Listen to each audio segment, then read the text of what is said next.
"Now," my sister screamed, "you have to listen to me." Then she brought the heavy brass candlestick down. The $40,000 Ming vase I had spent 3 months restoring exploded into dust across the studio floor. She stood amidst the wreckage, chest heaving, waiting for me to cry or beg. I did neither. I calmly unlocked my phone, took 3 clear photos of her standing in the debris, and pressed the silent alarm button under the desk. Before I tell you what I did with the candlestick she dropped and the lawsuit that followed, drop a comment telling me where you're watching from and what time it is. I want to see how far this story travels. My hands didn't start shaking until I was inside my car, 3 miles away from the studio. The adrenaline that had kept me statue still while Mallory screamed was finally receding, leaving behind a cold, hollow ache in my chest. I drove automatically, the streets of Seattle blurring past, until I turned up the long, winding driveway to my sanctuary. They call it the Glass House now, a sprawling, mid-century modern structure perched on a cliff edge, featured in architectural digests and valued at over $1.2 million. But when I bought it 2 years ago, it was a rotting carcass. It was a foreclosure filled with black mold and broken windows, a disaster that terrified everyone else. I didn't see the rot, I saw the bones. That has always been my job. I'm Juniper Hale, 26 years old, and I bring dead things back to life. High-end vintage restoration isn't just about glue and paint, it's about seeing value where everyone else sees trash. It's a skill I learned out of necessity. Growing up in a house where I was the invisible infrastructure while my sister was the marquee event to my parents, Gideon and Daphne, I was the ghost in the walls, the one who fixed the Wi-Fi, balanced the checkbooks, and cleaned up the messes, all so Mallory could shine a little brighter. I was useful, never celebrated. I parked and walked into my living room, the silence of the house wrapping around me like a protective blanket. I ran my hand along the teak wall paneling I had stripped and refinished myself, inch by agonizing inch. My parents love to tell people they built me. They tell their country club friends that they provided the seed money for my empire. The truth is a ledger they refuse to read. When I was 19, they gave me $5,000, not as a gift, but as a loan to get me out of the house so they could convert my bedroom into a content studio for Mallory. I paid that $5,000 back within 6 months, with interest. Every screw, every sheet of sandpaper, every auction bid since then has been funded by my own sweat. But facts don't matter to them. In my family, we operate on a different kind of economy, a twisted sort of narcissistic math. To Gideon and Daphne, success is a zero-sum game. They believe the universe allocates a finite amount of luck to every family. If I have a thriving business and a beautiful home, I haven't earned it through 80-hour weeks and bleeding fingers. In their minds, I have stolen Mallory's portion. I am the thief who raided the family vault of potential, leaving their golden child with nothing but failed ventures and counterfeit dreams. I walked to the kitchen island and poured a glass of water, my eyes landing on the security monitor. The feed from the studio was still active. The police had left. The janitorial crew I hired was already sweeping up the porcelain dust. I zoomed in on the empty spot where the vase had stood. Mallory hadn't just broken an object, she had tried to break my spirit, to remind me that everything I built was fragile enough for her to smash. She thought the destruction would bring me to my knees, force me to open my checkbook to fund her next illusion. She didn't realize that when you spend your life fixing broken things, you learn exactly where the cracks are, and you learn that some things aren't worth repairing. Some things need to be swept away, so you can build something bulletproof in their place. My phone buzzed on the counter. It was a text from my mother. "We need to talk, now." No apology, no question about whether I was okay, just the demand. I didn't reply. I turned the phone face down, took a sip of water, and watched the sun set over the trees. They thought the war had just started. They didn't know I'd been fortifying my defenses for years. It took exactly 1 week for them to regroup. I spent those 7 days documenting the damage, filing insurance claims that I knew would be contested, and securing my inventory. I didn't reach out. I didn't ask for reimbursement. I simply waited. Because I knew the pattern. In a family like mine, silence is interpreted as weakness, and weakness is an invitation to attack. On Tuesday morning, I was in the studio assessing a set of water-damaged Victorian chairs when the front door chimed. I didn't look up immediately. I assumed it was a courier. Then I heard the distinctive click of heels on the concrete, my mother's heels. I straightened up, wiping varnish from my hands, and turned to see Gideon and Daphne standing in the entryway. They didn't look apologetic. They looked like generals surveying a battlefield they had already conquered. "This place is a mess," my mother said, wrinkling her nose at the sawdust in the drop-cloths. "You really work like this?" "I'm working," I said, my voice flat. "What do you want?" My father stepped forward, bypassing the pleasantries. He placed a heavy hand on a workbench I had just cleared. "We need to discuss Mallory. She's in trouble, Juniper. Serious trouble." "I imagine she is," I said. "Assault and destruction of property are usually frowned upon." "Don't be dramatic," Daphne snapped. "The vase was an accident. She was upset, but this is bigger than that. Because of you, because of the stress you caused her by hoarding your success, she made a mistake." I almost laughed. I caused her stress by existing. "She felt pressure to keep up," Gideon said, his tone reasonable, as if explaining gravity to a toddler. "And in that pressure, she made some errors in judgment with her online store. She sold some handbags that weren't exactly authentic."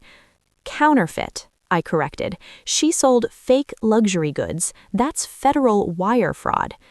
"It was a sourcing error." Daphne's voice rose to a shrill pitch. "She didn't know, but now the feds are involved. They're talking about fines, Juniper, prison time. She's 24 years old. She can't go to prison." I leaned back against my desk, crossing my arms. "So hire a lawyer." "We can't," Gideon said, his face hardening. "Her assets are frozen. Our liquidity is tied up in the market. We need you to help. You have the cash. We know you do. You just bought that house." "You want me to pay for her defense?" I asked. "We want you to fix this. Liquidate, sell some of this stuff." She waved a dismissive hand at the priceless antiques surrounding us. "Pay the fines, get her a top-tier attorney, help her rebrand. It's the least you can do after everything we gave you." "Given me?" I asked. "You mean the $5,000 I paid back 6 years ago?" "We gave you the inventory," Gideon shouted, his calm facade cracking. "Those chairs, that table, that was family property. We let you take it to start your little hobby, and you turned it into a fortune while your sister struggled. You built this on our backs." I stared at him. The lie was so audacious, so complete. It was almost impressive. They truly believed it. They had rewritten history to make themselves the architects of my success so they could feel entitled to the dividends. "I'm not liquidating anything, and I'm not paying her legal bills." "Then you're sending your sister to jail," Daphne hissed. "You're choosing money over blood." "I'm choosing not to be robbed twice," I said. "Get out of my studio." They didn't leave immediately. Gideon leaned in close, his eyes cold. "You think you're untouchable in your glass house, Juniper, but remember, glass breaks. If you don't help us, we will take what is owed, one way or another." They turned and walked out, leaving the threat hanging in the air like smoke. I watched them go, my heart hammering a frantic rhythm against my ribs. They were desperate, and desperate people don't stop at threats. They escalate. I looked around my studio at the fragile, beautiful things I had spent years protecting. I realized then that a lock on the door wasn't enough. I didn't just need a defense, I needed a trap. I didn't sleep that night, but not because I was afraid. I was calculating. Gideon was right about one thing. Glass breaks, but tempered glass, the kind I use to protect million-dollar artifacts, is designed to withstand pressure that would shatter anything else. I realized that fighting them with emotion was a losing battle. They thrived on emotion. They fed on guilt and shouting matches. To beat them, I had to stop being their daughter and start being what they feared most, a creditor. I called them the next morning. I didn't sound angry, I sounded resigned, the tone of a beaten child finally falling back in line. I have a solution, I told my father. Meet me at the office. They arrived at my warehouse office at noon. Mallory was wearing oversized sunglasses to hide her swollen eyes, looking like a tragic celebrity. Gideon and Daphne swept in with the air of vindicated monarchs. They sat across from me at the conference table, the only piece of furniture in the room that I hadn't restored myself. It was cold industrial steel. "I'm glad you came to your senses," Gideon said, loosening his tie. "We knew you'd do the right thing eventually. Family helps family." "I can't pay the fines directly," I said, sliding a thick leather binder across the metal table. "My liquidity is tied up in inventory, but I can buy the debt." Daphne frowned, picking up the binder. "What does that mean?" "It means I become Mallory's investor," I explained calmly. "I will cover the legal fees, the restitution to the defrauded customers, and the rebranding costs to keep her out of prison. In exchange, we form a partnership. I handle the financials to ensure this doesn't happen again. Mallory handles the creative." Mallory perked up, pulling her sunglasses down. "So you pay for everything and I keep running my brand?" "Essentially," I lied, "but since I'm putting up the capital, I need security. It's a standard partnership agreement. It just gives me oversight so the feds don't come back knocking." Gideon didn't even open the binder. He just smiled, that smug, self-satisfied smile that used to make me feel small. "See, I told you she'd step up. She just needed a push." He looked at me. "You're finally acting like a sister, Juniper. It's about time who shared the wealth." "There are conditions," I said, pointing to the signature tabs. Section 4 covers assets. Since Mallory has no physical collateral, the security for the loan is the brand itself. Intellectual property, digital accounts, the name. Standard boilerplate. Gideon waved a hand dismissively. "Just sign it, Mallory. She's paying the bills. Let her have her paperwork." Mallory grabbed the pen. She didn't read a single word. She didn't see the clause on page 14 regarding the UCC-1 financing statement. She didn't understand that by signing, she wasn't just accepting a loan, she was perfecting a lien against her entire existence. She was legally categorizing her Instagram handle, her website, and her email list as distressed assets, collateralized by my money. To them, this was a bailout. To me, it was a deed of transfer. "Done," Mallory said, dropping the pen. She looked at me with a smirk returning to her lips. "Try not to be too controlling with the budget, okay? I have a vision for the rebrand. It needs to be high-end." "We'll follow the contract," I said. They left the office high-fiving, already talking about where they would go for dinner to celebrate avoiding jail time. They walked out thinking they had bullied me into submission, thinking they had secured a blank check. I watched them go through the glass walls of my office. I picked up the contract, the ink still wet. They thought they had won a partnership. They didn't realize they had just signed a confession of judgment. The silence lasted exactly 89 days. For 3 months, I played the role of the benevolent partner. I paid the fines, I hired the web developers, I approved the ad spend. Mallory preened on social media, posting photos of her new office, which was actually just a rented corner of my warehouse, and talking about her comeback journey. She never mentioned my name, not once. To her 500,000 followers, she was a phoenix rising from the ashes of a misunderstanding, funded by her own resilience. To me, she was a tenant living on borrowed time. Then came the breach. I knew it would happen. Entitlement is a habit, and habits are hard to break. It started small. A company card charge for a personal spa day coded as client relations. Then a flight to Tulum for a content shoot that was clearly a vacation with her boyfriend. The total unauthorized spend hit $12,000 in a single month. I didn't call her. I didn't send a warning email. I simply opened my laptop and logged into the registrar.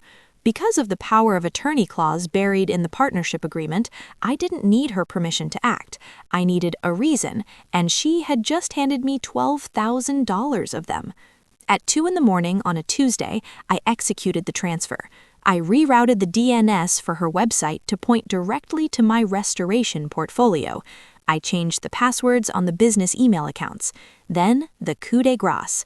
I used the notarized transfer agreement to take ownership of her Instagram account. I didn't delete it, I didn't ban her, I simply changed the handle from Mallory Lifestyle to Juniper's Restoration Diary and archived every single one of her posts.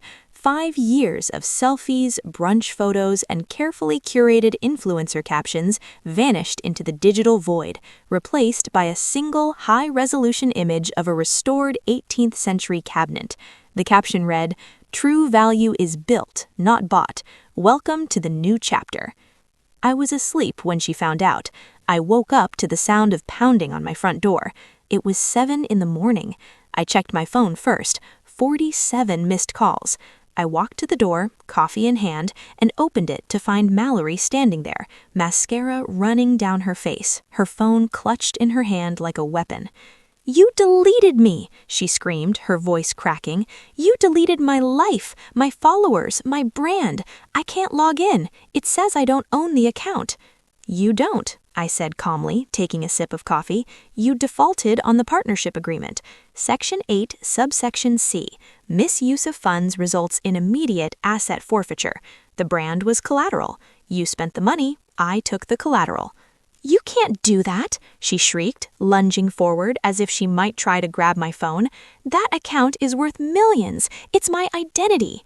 "It was worth millions," I corrected. "Now it's a marketing tool for my restoration business.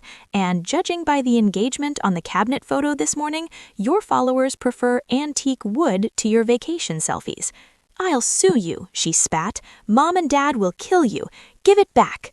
"There's nothing to give back. The account is legally mine. The debt is paid. You're free, Mallory. You have no criminal record, no fines, and no job. You wanted a fresh start. You got one." She stared at me, her chest heaving, realization finally dawning in her eyes. For the first time, she saw me not as the sister she could bully, but as the person holding the keys to her entire world. She turned and ran back to her car, sobbing into her phone, presumably calling her parents. I watched her go, feeling a strange, cold peace settling over me. I had just erased her digital existence with a few keystrokes. It was brutal, it was efficient, and it was exactly what she deserved. I went back inside and got ready for work. I thought it was over. I thought I had won. I didn't know that while I was playing chess, my father was preparing to flip the entire board. I locked the office door, certain it was over. Mallory's empire absorbed, her debt erased, I grabbed my bag and reached for the exit, ready to leave the family chaos behind. The door slammed shut. Gideon stood outside, smiling that cold predator smile. Daphne hovered behind him. "Going somewhere?" he asked. "It's finished. Mallory breached, I enforced." He laughed and handed me an envelope. "You've been served." Gideon and Daphne were suing me for a constructive trust, claiming the $5,000 I received at 19 was investment capital and that the antiques that launched my company were family heirlooms. They wanted half my business and half the glass house. It was control weaponized through court. They thought I would cave. They were wrong. In court, Gideon portrayed himself as a heartbroken parent who sacrificed everything. Under oath, he swore the Ming vase, the Victorian armchairs, and the porcelain were family property given to me in 2018. My lawyer slid forward Exhibit C, an insurance claim Gideon filed that same year, reporting those exact items as stolen and collecting $200,000. The courtroom froze. Either he lied then to cash the check, or he was lying now to steal my company. The judge ordered both Gideon and Daphne taken into custody. Their assets were frozen. Their social circle evaporated, and the truth scorched every lie they'd built their lives on. Mallory lost her safety net and tumbled into real life. I did not look back. That night, I returned to the glass house. I sanded down a damaged chair, layer by layer, finally seeing the clean wood beneath. You cannot repair rot, you have to cut it out. My parents tried to claim my future. Instead, they destroyed their own. And what's left now? My home, my company, my life, mine alone.